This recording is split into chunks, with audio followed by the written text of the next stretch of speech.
ఏదైతే ఈరోజు ఒక విషాద వార్త మనకు అందుతుంది. ఏదైతే 42-43 తెలుగుదేశం పార్టీ క్లస్టర్ ఇన్ఛార్జ్ చేసినటువంటి జాకీర్ ఈరోజు రోడ్డు ప్రమాదంలో మరణించారనేది విషయం తెలుగుదేశం పార్టీ నాయకులు కావచ్చు, ఆయన అభిమానులు కావచ్చు తీవ్ర దిగ్భ్రాంతిలోనయ్యారు. ప్రస్తుతం మనం ఏదైతే జెండా వీధిలోని జాకీర్ నివాసం వద్ద మనం ఉన్నాం. చాలామంది ఆయన పూర్తి స్థాయి ఆయన అభిమానులు కావచ్చు, తెలుగుదేశం పార్టీ కార్యకర్తలు కావచ్చు పెద్ద ఎత్తున ఇంటి దగ్గర వచ్చి బోర్ని విలిపిస్తే పరిస్థితి ఉంది. కాబట్టి ప్రస్తుతం ఏదైతే చాలామంది ఆయనతో కలిసిమెలిసి తిరిగినటువంటి చాలామంది ఉన్నారు. ఆయన అడిగి తెలుసుకుని చాలామంది ఎట్లా ఉండేవాళ్ళు ఏంటి, ఇంత అకస్మాత్తుగా ఆయన మరణించడం పట్ల కూడా పూర్తి స్థాయిలో అందరూ కూడా బాధను వ్యక్తం చేస్తున్న పరిస్థితి.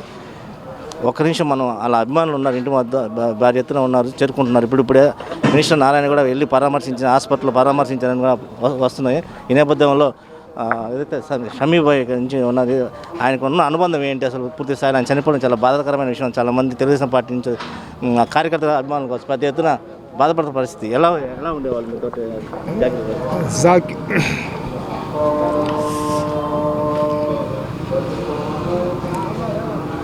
మా బాల్యమిత్రుడు, మేమిద్దరం కూడా చిన్నప్పటి నుంచి స్నేహితులు.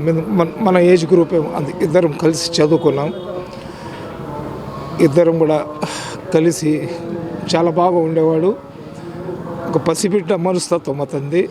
ఎవరైనా కష్టంలో ఉన్నారంటే ఆ కష్టాన్ని తన సొంత కష్టంగా భావించి, ఎవరైనా ఇబ్బందులు ఉన్నారంటే అతనికి చేతనైన పని చేస్తాడు, చేత కాకపోతే నా వల్ల కాదని చెప్పే మనస్తత్వం.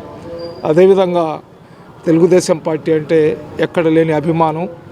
తెలుగుదేశం పార్టీ అధికారంలో లేనప్పుడు కూడా ఎన్నో అవమానాలు, అదేవిధంగా ఎన్నో కష్టాలను అతను భరించి నారాయణ గారికి ఒక నమ్మిన బంటులాగా, అదేవిధంగా హాజీ అబ్దుల్ అజీజ్ గారికి ఒక సొంత తమ్ముళ్ళలాగా అతను ఇక్కడ మెలిగేవాడు. తెలుగుదేశం పార్టీ అధికారంలో వచ్చిన తర్వాత ఆ భగవంతుడు అతనికి ఒక ఉన్నతమైన స్థానంలో తీసుకొని వెళ్తాడు. అదేవిధంగా ఒక రకంగా ఆర్థికంగా ముందు నుంచి వాళ్ళు స్థితిమంతులే. రాజకీయాల్లో వచ్చి డబ్బులు సంపాదించుకోవాల్సిన అవసరం అయితే జాకీర్కి లేదు. కానీ రాజకీయంగా చిన్న వయసు కాబట్టి ఒక ఉన్నతమైన స్థానంలో, గతంలో కూడా 43వ డివిజన్లో కార్పొరేటర్ లాగా పోటీ చేసి చాలా మార్జిన్ 40 ఓట్లతో ఓడిపోయాడు అతను. ఇప్పుడు ఏంటంటే ఆ భగవంతుడు అతనికి ఒక మంచి ఉన్నతమైన స్థానంలో ఉంచుతాడు అనుకున్నాము. విధి అనేది అది ఎవరికి మన చేతిలో లేదు. ఆ భగవంతుడు మనిషిని ఏం చేస్తాడు, ఎప్పుడు ఏందనేది కూడా మనకు తెలియదు.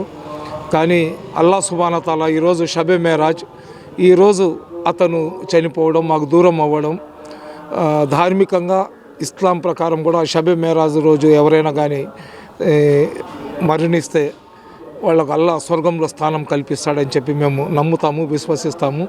అదేవిధంగా అల్లా సుబ్హాన తాలా అతనికి స్వర్గంలో స్థానం కల్పించాలా, వాళ్ళ భార్య బిడ్డలకు, వాళ్ళ బంధువులకు అందరూ కూడా మనశ్శాంతి కల్పించాలా. ఒక మంచి మైనార్టీ నాయకుడు అని కాదు, అతను ఒక తెలుగుదేశం పార్టీకి ఒక నాయకుడు. అతను ముస్లిం సామాజిక వర్గానికి చెందిన నాయకుడు. అతను ఒక మంచి వ్యక్తి. మన జెండా వీధి కోల్పోయింది, ముస్లిం సమాజం కోల్పోయింది. అల్లా అతనికి స్వర్గంలో స్థానం కల్పించాలి. దుర్ఘటన ఎలా జరిగిందని, అంటే ఇప్పుడు ఏ టైంలో జరిగింది, మీకు అందుతున్న సమాచారం ఏంటి? అసలు ఒక్కొక్కళ్ళు ఒక్కొక్క రకంగా చెప్తున్నారండి. విజయవాడకి ఏదో పోయేసి వస్తుండారు, వచ్చేటప్పుడు ఒంగోలు దగ్గర వచ్చిన తర్వాత డివైడర్కి బండి ఏదో గుద్దుకుంది. డ్రైవర్ బండి తోలుతున్నాడంట. బండి ఓవర్ స్పీడ్ ఉంది కాబట్టి చలికాలంలో మంచులో రోడ్లు కనబడవు. కాబట్టి నేను ఒకటే అందరినీ కోరుకుంటున్నా, మనిషి ప్రాణం కన్నా గొప్పది ఏం లేదు. అతివేగం ఎప్పుడు కూడా ప్రాణాలు తీసుకుంటుంది. కేవలం ఇది అతివేగం వల్లే జరిగిందని చెప్పి చాలామంది చెప్పుకుంటున్నారు. ఆ కారు ఫొటోస్ కూడా వచ్చి ఉన్నాయి. అసలు ముందు భాగం నుజ్జు అయిపోయి ఉంది. కాబట్టి ఎవరైనా కానీ వీలైన కాడికి రాత్రి ప్రయాణాన్ని అవాయిడ్ చేసుకోవాలా. ఇది మంచు సీజన్లలో వర్షాలు పడేటప్పుడు, లేదు నైట్ ఏదైనా ప్రయాణం చేసే పని అయితే 90, 80, 60, 70 నుంచి ఎక్కువ స్పీడ్ లేకుండా వెళ్ళే డ్రైవర్లను తీసుకొని వెళ్ళాలా. ఈ ఎదవలు కొంతమంది డ్రైవింగ్ నేర్చుకొని 140, 150 స్పీడ్లో పోతే ప్రాణం పోయింది ఎవరు తెచ్చిస్తారు? ఎన్ని కోట్లు ఇస్తే ప్రాణం వస్తుంది? వాళ్ళ భార్యకు భర్త దొరకడు, ఆ బిడ్డకు తండ్రి దొరకడు, ఆ అన్నదమ్ములకు తమ్ముడు దొరకడు. అటువంటి ఇది ఏంటంటే కరెక్ట్ కాదు. అది అదే ఆ టైంలో జరిగిందంట.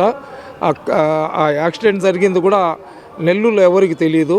ఆ ఎంజీ కారు అది. ఆ కారు బలూన్స్ ఓపెన్ అయిన తర్వాత జీపీఎస్లో ఆ కంపెనీ వాళ్ళు చూసి వాళ్ళు వాళ్ళ కుటుంబ సభ్యులకు ఫోన్ చేసి ఈ విధంగా కారు యొక్క బలూన్స్ ఓపెన్ అయినాయి, ఈ కారు ఎక్కడ ఉందని చెప్పి వాళ్ళు అడగడము, దాని తర్వాత ఎంక్వైరీ చేస్తే ఈ విధంగా యాక్సిడెంట్ జరిగిందని తెలిసిందని చెప్పుకుంటున్నారు. అది ఏది కరెక్టో ఏది రాంగో పైవాడికి తెలియాలండి. కొంతమంది అయితే సన్నిహితులు ఉన్నారు, అడిగి తెలుసుకుని ఎలా ఉండేవాళ్ళు మీతోటి? జాకీర్ భాయ్ ఎలా ఉండేవాళ్ళు? జాకీర్ భాయ్ మేము ఒక టీమ్గా పనిచేస్తూ ఉన్నామండి 43వ డివిజన్కి. ఆయన చాలా కలుపుగోలుగా ఉండేవాడు. ప్రజలకి బాగా అందుబాటులో ఉండాలి, ప్రజల పనులు చేయాలి. మా ప్రజా దర్బార్ అని మొన్న పెట్టాము, అది సక్సెస్ చేశాడు. తర్వాత door to door Narayana sir అని చెప్పి తిరిగాము, అది సక్సెస్ చేశాడు. ప్రతి ప్రోగ్రాం కూడా సక్సెస్ చేయాలి, బాగా ఉండాలి, బాగా చేయాలి అనే తాపత్రయం అతను. ఉదయం 6 నుంచి సాయంత్రం రాత్రి 10-11 దాకా కూడా పార్టీ కోసం కష్టపడాలి, మనం నారాయణ సార్ కోసం కష్టపడాలి అని ఎంతో తాపత్రయపడేవాడు. చాలా క్లోజ్ ఫ్రెండ్ అండి అతను. ఇలా జరగడం చాలా బాధాకరం. ఏంటి ఎలా ఉండేవాళ్ళు? ఏంటి నెల్లూరు మంది బాధను వ్యక్తం చేస్తున్నారు, స్నేహితులు కావచ్చు, పార్టీ కార్యకర్తలు కావచ్చు. చాలా మంచి వ్యక్తి ఈరోజు కోల్పోవడం అనేది ఎలా ఫీల్ అవుతున్నారు? నెల్లూరు నగరం 43వ డివిజన్ కానీ 42వ డివిజన్ కానీ మైనార్టీలకి సామాజిక వర్గానికి వాళ్ళ కుటుంబం ఆయన చాలా ఆప్తంగా ఏదైనా చిన్న సందర్భం వస్తే దగ్గరుండి ఆయన ఆ సందర్భాన్ని ఆ సమస్యని పరిష్కరించి వాళ్ళ కుటుంబాల్లో ఒక సంతోషం ఏదైనా కామెడీగా చాలా సంతోషంగా అందరితో కలుపుకొని చాలా ఆప్యాయంగా అందరితో ఒక అన్నలాగా ఏదైనా ముందుకు భరోసా ఇచ్చి ముందుకు ఆయన నడిచి అందరినీ కలుపుకొని పనిచేసే ఆయన మనస్తత్వం అది మనం ఇవాళ నెల్లూరు సిటీ నియోజకవర్గంలో కానీ అదే తెలుగుదేశం పార్టీ కుటుంబాన్ని కానీ వాళ్ళు ఇక్కడ చాలా బాధాకరంగా అనిపిస్తున్నాం. అదే కాకుండా మన 42-43వ డివిజన్లో ఉన్న మైనార్టీ నాయకుల్లో ఒక పెద్ద నాయకుడిని మనం కోల్పోయినట్టు మా తెలుగుదేశం పార్టీ మనం చాలా బాధపడుతున్నాం. ఇవాళ ఏదైనా సమస్య ఉందంటే నేనున్నాను ముందుకొని వచ్చి మాట్లాడి ఆ సమస్యని వెంటనే ఆయన సాల్వ్ చేసే వ్యక్తి. ఏదైనా చిన్నపాటి మనస్తత్వంతో చిన్న పిల్లకాయలాగా అందరితో ఒక కామెడీగా సంతోషంగా ఆప్యాయతంగా ఉంటాడు. ఆయన అది వేరు. అది మన నెల్లూరు నియోజకవర్గంలో ఒక మైనార్టీ నాయకుడిని మనం తెలుగుదేశం పార్టీ మనం కోల్పోయినట్టుగా మనం అందరూ చాలా విషాదంగాను చాలా బాధాకరంగా అనిపిస్తుంది. అదే కాకుండా వాళ్ళ కుటుంబం వాళ్ళకి ఆయనకి ఇంటిలో ఆయన ఒక రోల్ మోడల్, ఒక ఫ్యామిలీలో వాళ్ళంతా ఆయనకే మొత్తం చూసుకుంటాడు. అది చెప్పుకోలేని విధంగా మనకు అంతా చాలా బాధగా ఉంది. మేమంతా నేను యూత్ ఇన్ఛార్జ్ని 43వ డివిజన్, ఇవంతా మా టీం తెలుగుదేశం పార్టీ కుటుంబ సభ్యులందరూ చాలా బాధగా ఉంది, చాలా ఇదిగా ఉంది. ఎలా ఫీల్ అవుతున్నారు? ఇది పరిస్థితి. ఏదైతే జాకీర్ భాయ్ ఇంటి దగ్గర చాలా విషాదం నెలకొంది. అభిమానులు కావచ్చు, పార్టీ కార్యకర్తలు కావచ్చు పెద్ద స్థాయిలో విషాదంలో ఉన్నారు. ఎందుకంటే ఎంతో ఉన్నతమైన స్థానంలో పార్టీ అధికారంలోకి వచ్చిన తర్వాత మంచి స్థాయిలో పదవిలో ఉంటారని అందరూ ఆశించారు. కానీ ఉన్నటువంటి విధి ఈ విధంగా అతన్ని రోడ్డు ప్రమాదంలో మరణించాలనే విషయం చాలామంది దీర్ఘించుకోలేకున్నారు. మంచి భవిష్యత్తు ఉన్న మంచి నాయకుడిని కోల్పోయామనేది కూడా పూర్తి స్థాయిలో ఇక్కడ చెప్తున్న అభిమానులు. వీడియో జర్నలిస్ట్ సారిప్తో రమణారెడ్డి, జెండా వీధి నుంచి.